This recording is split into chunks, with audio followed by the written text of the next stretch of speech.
Hey guys, what's going on? Nivens here. Time for your weekly rock wind-up, the final installment for the month of August, the Labor Day edition, if you will. We'll start it off with condolences to the Suicidal Tendencies family. This week it was announced Tim "Rob-Biz" Williams, who played bassist for ST for almost the last 4 years, passed away. No word on exactly what the cause of it was. From the sounds of it, though, he might have been battling something. So again, condolences out to the ST family. About a year ago or so, there was a flick CBGB about the acclaimed punk venue in New York City that has since closed up and now sells designer men's jeans for like $250 a pair, which is ridiculous, John Barbados.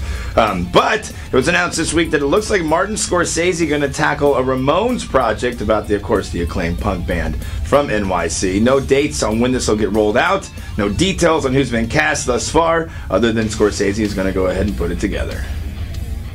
Well, undoubtedly, when you listen to The Pit with Fritz, you've heard the report this week that Shadows Fall going to go on an indefinite hiatus from extensive touring. They have been a band for 20 years now, so sadly it looks like one of the good ones are going to be losing the fight in the world of rock and metal. But yeah, it looks like after this next run, they're going to go ahead and shelve it. No word on if that means they'll come back down the road or anything like that. Usually indefinite hiatus means that, yeah, we're done. So we'll see.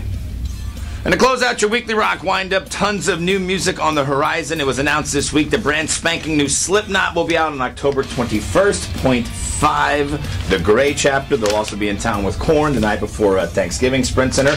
AC/DC only took 10 days to record their new album, according to drummer Phil Rudd, with no word on exactly when that's going to be released, but hopefully by the end of the year. Slayer returns to the studio to record a new album. Sans drummer Dave Lombardo, and he says, quote, "I have no desire to go back to Slayer, nor do I see myself going there," or something along those lines. I might have been paraphrasing.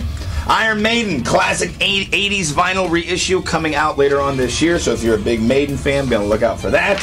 All That Remains completes new album. They're going to put it out at the end of this year or early 2015.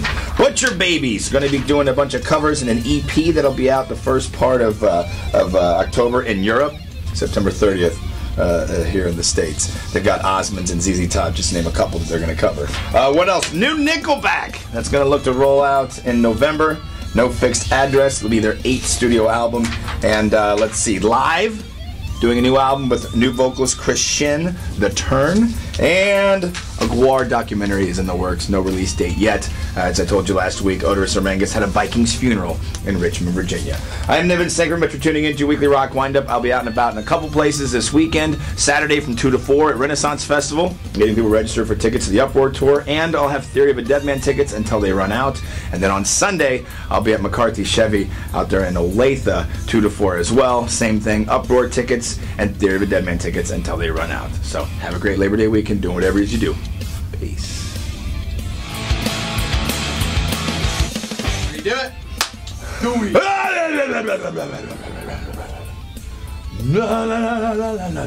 it.